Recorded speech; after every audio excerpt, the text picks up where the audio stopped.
أعوذ بالله من الشيطان الرجيم بسم الله الرحمن الرحيم اليوم أحل لكم الطيبات وطعام الذين أوتوا الكتاب حل لكم وطعامكم حل لهم والمحصنات من المؤمنات والمحصنات من الذين أوتوا الكتاب من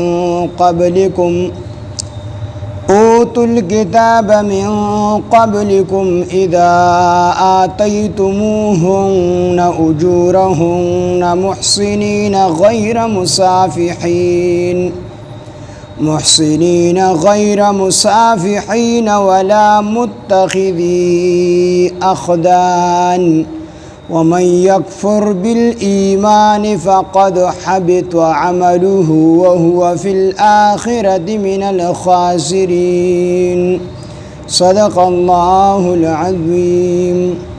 رب اشرح لي صدري ويسر لي أمري واحلل عقدة من لساني يفقهوا قولي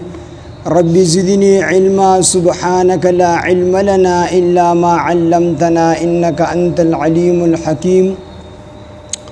سورہ مائدہ شپگم سپارہ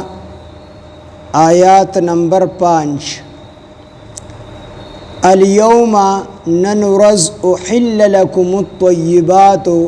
حلال کړي شو ستاسو د پاره پاک سيزونه اليوم ننرز احل لكم الطيبات حلال کړي شو ستاسو د پاره الطيبات پاک سيزونه نو د ننرز نه مراد څه دی ننرز یعنی د حجۃ الوداع په موقع باندې دین د وړاندې آیاتونه نازل شوه نبی علیہ الصلوۃ والسلام باندې چې اليوم اکملت لكم دینکم واتممت علیکم نعمتي ورضیت لكم الاسلام دینا چې ما دین مکمل کو خپل نعمت می در باندې تمام کو چې دین مکمل شو نو مطلب دا دی چې 10 هجری وا او د رسول الله صلی الله علیه وسلم د ژوند اخیره ورځ وي نو چونکه نبی علیہ الصلوۃ والسلام د دنیا نه تلون کې وو نو چې د وحی سلسله ختم شي وحی سلسله نو همیشه ته پر د سيزونه حلال شو یعنی د دې د حلت بیا نه منسوخ کیږي یعنی همیشه ته پر د کوم سيزونه چې الله حلال کړل نو دا بیا منسوخ کیږي نه قرآن مجید کې بعضی آیاتونه براغلل دغه وخت مناسب ورستو بیا الله پاک جل شانه نور آیاتونه راولېګل هغه به الله منسوخ کړل نو چې کله پیغمبر لړ نو د وحی سلسله ختم شوله نو چې د وحی سلسله ختم شوله نو آیاتونه منسوخ کېدل بیا ختم شو نو الله فرمایي چې اليوم ننرز احل لكم الطيبات حلال کړي شو تاسو د پاره پاک سيزونه دا پاک سيزونه همیشه د پاره تاسو د پاره حلال شو یعنی د دې منسوخ کېدل ختم شول ځکه چې دا 10 هجری و د عرفه ورځ او د مازیګر ټیمو چې دا آیاتونه نازل شو نو همیشه د پاره تاسو د پاره پاک سيزونه حلال کړي شو وطعام الذين او خوراک تا کسانو اوتل کتاب چې ورکړل شوی د هغه ته کتاب حل لكم حلال دی لكم تاسو د پاره نو طعام نه مراد دی دلته کې طعام نه مراد حلاله ده حلاله وطعام الذين او ذبیحه حلاله ده کسانو اوتل کتاب چې هغه ته ورکړل شوی د کتاب یعنی اهل کتاب دی حل لكم حلال دي تاسو د پاره دغه حلال شوی سیس تاسو د پاره حلال دي یعنی چې کوم اهل کتاب دی یهود دی یا نصارا دی عیسایان دی کو یهودیان دی کو عیسایان دی خودی یو سیز حلال کو حلال سیز حلال کو ګډا بیزا چيله غوا میخه چې کوم حلال سيزونه دي د حلال کړو د حلالې په وخت باندې نوم د الله واغستو نو دا د مسلمان د لپاره حلال دي نو وطعام الذين طعام یعنی خوراک دا کسانو د طعام نه مراد دی حلاله مراد ده عام خوراک خو یو کافر دی یو مشرک حلال دی یو مشرک چاله ام ورکو یو سور کافر دی او هغه چاله ام ورکو نه ام دی ولا اخرى کنه ام کې خباست خو نشته څه ګندګي پکې نشته خو الله پیدا کړی دی جو الله سترغله تعالی در خو طعام الذين مراد دی ته طعام الذين مراد دا چې کوم دی حلاله د اهل کتاب دا نو حلاله د اهل کتاب دا حلاله د مسلمانانو د پاره اليوم ننرز احل لكم حلال کړی شوی دي ستاسو د پاره الطيبات پاک سيزونه وطعام الذين او حلالا ذبیحه ده کسانو اوتل کتاب چې هغه ته ورکړی شوی دی کتاب یعنی اهل کتاب دی يهود دی یا عیسایان دی حل لكم ستاسو د پاره حلال ده دي ده حلاله د مسلمان د پاره حلال ده وطعامكم او ستاسو حلاله د مسلمانانو حلاله حل لهم دا غوی د پاره حلاله ده خو اهل کتاب دا هغه زمانه چې کوم اهل کتاب اوس چې څومره اهل کتاب دي کو اسرائیل دی او دغه رنګ کو عیسایان دي يهود دی او کو عیسایان دي دا صرف پنوم باندې نور دا څومره چې دلته کې اوس دي نو دا د دې حلاله د مسلمان د پاره حلاله نه ده ځکه دا اهل کتاب صرف پنوم اهل کتاب دي نور دا دهریان دي کمونیست دي سره الله منی نه د سره خپل ځکه چې اهل کتاب خو هغه چاته ویل شي چې موسی علیه السلام یو پیغمبر منی او خپل آسمانی کتابونو کې یو کتاب منی نو هغه ته اهل کتاب ویل شي نو هغه نه کتاب منی خپلو نه الله منی نه پیغمبر منی یو نه منی نو د دې وجه د علماو په دې د ورګ چې څومره اهل کتاب دي دا اهل کتاب نه دي د دې سره نکاح کول ناجایز دي ټیک نه دي او د دې حلاله خوراک دا ټیک نه دي دا حلال نه دي وطعام الذين او حلاله ده کسانو اوتل کتاب چې د ورکړل شوی د کتاب حل لكم حلال دي ستاسو د پاره وطعامكم او ستاسو حلاله حل لهم حلال ده هغوی د پاره والمحصنات او پاک دامن خزي من المؤمنات د مؤمنانو خزونه والمحصنات او پاک دامن خزي من المؤمنات د مؤمنانو نا والمحصنات او پاک دامن خزي من الذين دها کسانونا اوتل کتاب جهید ورکل شوی د کتاب من قبلکم استاسونه مخکی نو څه مطلب بشي مخکی وسره ولګوي وطعام الذين او حلال دها کسانو چغي اوتل کتاب جهید ورکل شوی د کتاب حل لكم استاسو د پاره حلال ده وطعامكم او استاسو حلالا حل لهم ده غوی د پاره حلال ده والمحصنات او حلال دي استاسو د پاره والمحصنات پاک دامن خزي من المؤمنات د مؤمنانو خزونه د مؤمنانو خزونه چې کمی پاک دامن خزي دي د استاسو د پاره حلال دي نو د پاک دامن د کې دي وسره د دې د پاره اولګو چې د مؤمن د پاره مناسب ده چې دا پاک دامن خزي سره نکوږي کوچریو سړی پلیتی خزي سره نکاح وکي او دا مسلمانانو نکاح کیږي دا نه چې نکاح نه کیږي خو مناسب د مسلمان د پاره دادي چې د پاک دامنه او پاکه او نیکه خزو ګوري ځکه نکاحونه خلق د خزو سره په څلورو طریقو سره کوي یا د حسن د وجه نه د خزو سره نکاح کوي یا د مال د وجه نه مالداري د هغې د وجه نه د خزو سره نکاح کوي یا د حسب نسب د وجه نه سره نکاح کوي او یا د دیندارۍ د وجه نه سره نکاح کوي ټولو کې غوره سیز دا دینداری د مسلمان به دیندارۍ ته ګوري او د ښځې سره به نکاح کوي نو والمحصنات او پاک دامن ښځې من المؤمنات د مؤمنانو نه دا ستاسو دپاره حلال دي والمحصنات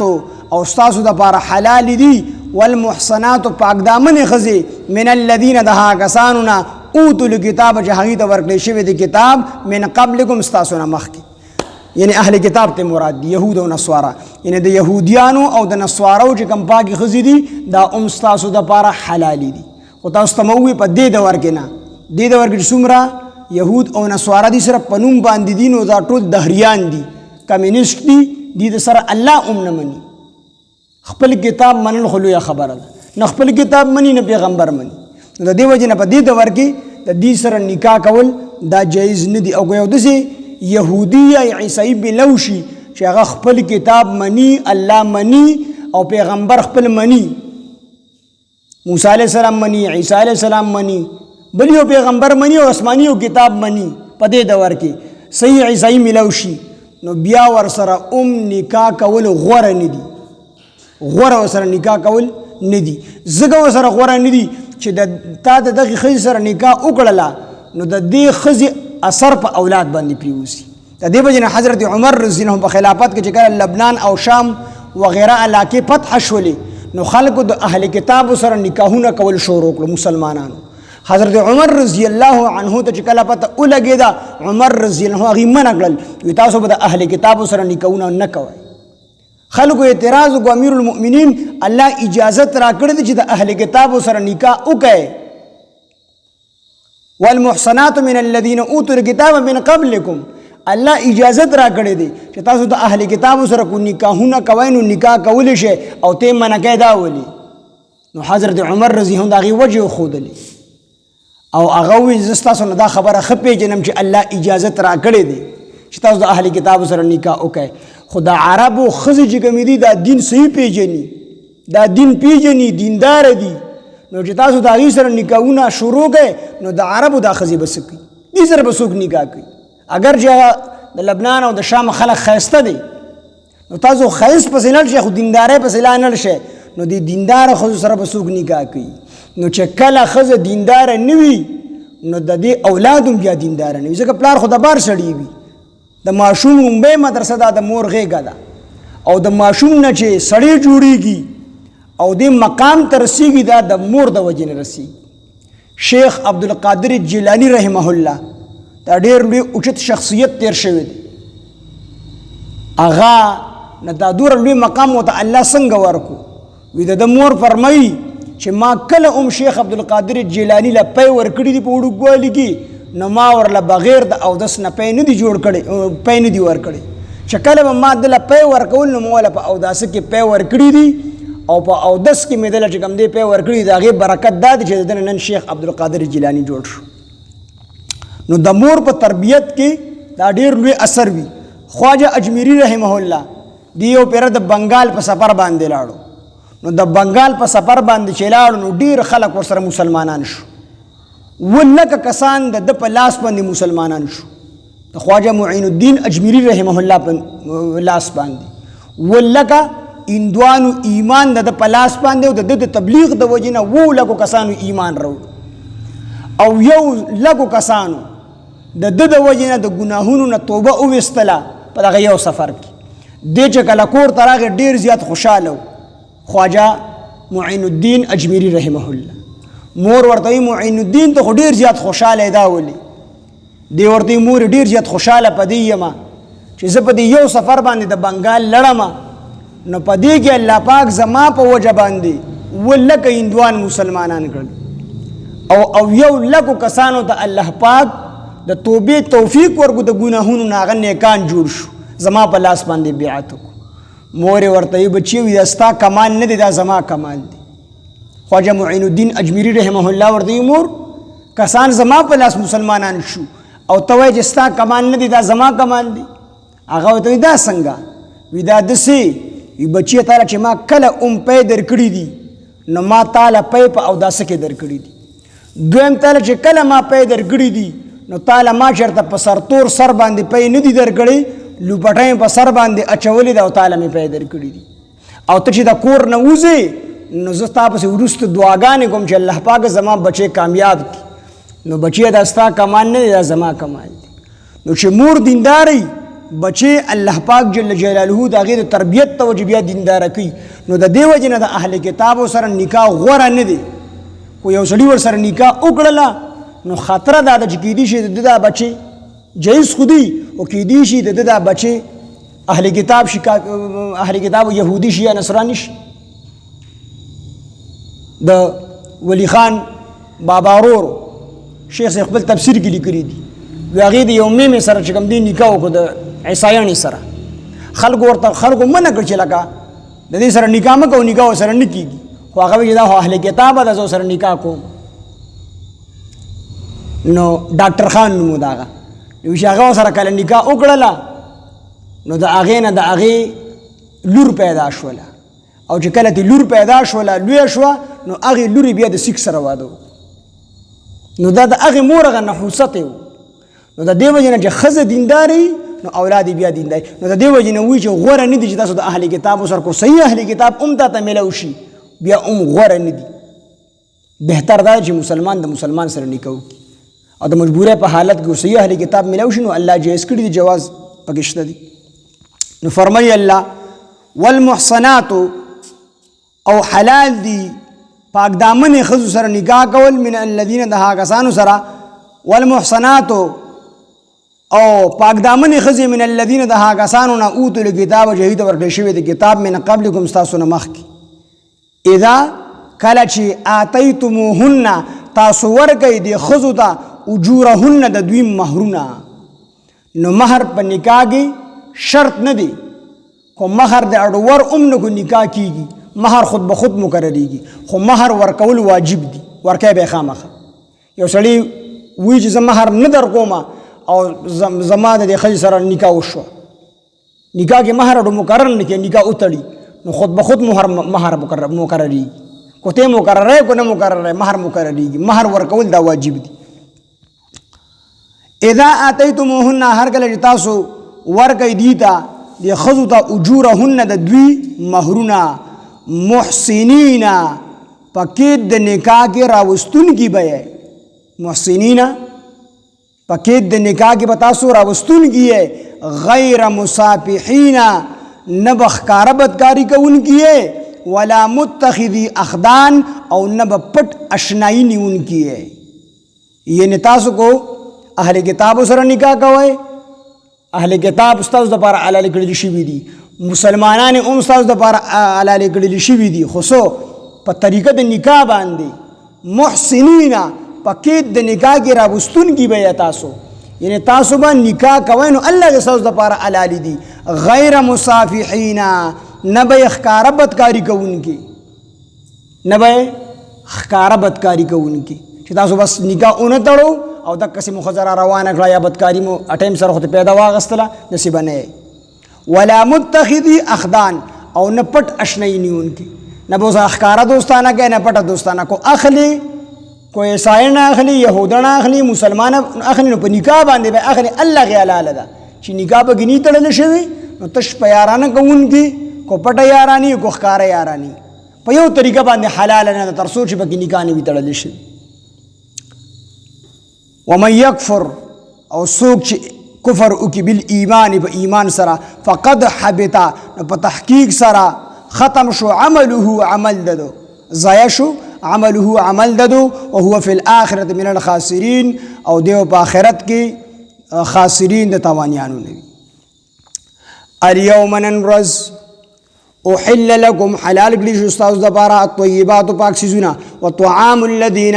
او حلاله د هغه کسانو اوتوا الکتاب چې ورکړل شوي دي ورته کتاب حل لکم ستاسو دپاره حلال دي، وطعامکم او حلاله ستاسو حل لهم د هغوی دپاره حلاله ده، والمحصنات او حلال دي ستاسو دپاره پاک دامن ښځې من المؤمنات د مؤمنانو ښځو نه، والمحصنات او حلال دي ستاسو دپاره پاک دامن ښځې من الذین د هغه کسانو نه اوتوا الکتاب چې ورکړل شوي دي ورته کتاب من قبلکم ستاسو نه مخکې. خو کله حلال دي اذا آتیتموهن هر کله چې تاسو ورکئ هغوی ته اجورهن د هغوی مهرونه محسنین په قید د نکاح کې راوستونکي یې تاسو، غیر مصافحین نه چې تاسو هسې مستی ایستونکي یې، نه چې مستی ایستونکي یې تاسو، یا نه چې بدکاري کوونکي یې تاسو، ولا متخذي اخدان او نه اشنایي نیونکي یې تاسو. ومن یکفر او څوک چې کفر وکړي بالایمان په ایمان سره فقد حبطا په تحقیق سره ضایع شو عمله عمل ددو، وهو فی الاخرة او دیو په آخرت کې من الخاسرین د تاوانیانو نه وي. الیوم نن ورځ احل لکم حلال کړل شوي دي ستاسو دپاره طیبات پاک څیزونه، وطعام الذین او حلاله د هغه کسانو اوتوا الکتاب چې ورکړل شوي دي هغوی ته کتاب حل لکم ستاسو دپاره حلاله ده، وطعامکم او ستاسو حلاله حل لهم د هغوی دپاره حلاله ده، والمحصنات او حلال دي ستاسو د پاره والمحصنات پاک دامن خزي من المؤمنات د مؤمنانو خزنا والمحصنات او حلال دي ستاسو د پاره پاک دامن خزي من الذين دها کسانو اوتل کتاب چې ورکړی شوی د هغوی ته کتاب من قبلکم ستاسو نه مخکې خو کله اذا آتیتموهن هر کله چې تاسو ورکړئ هغوی ته اجورهن د هغوی مهرونه محسنینا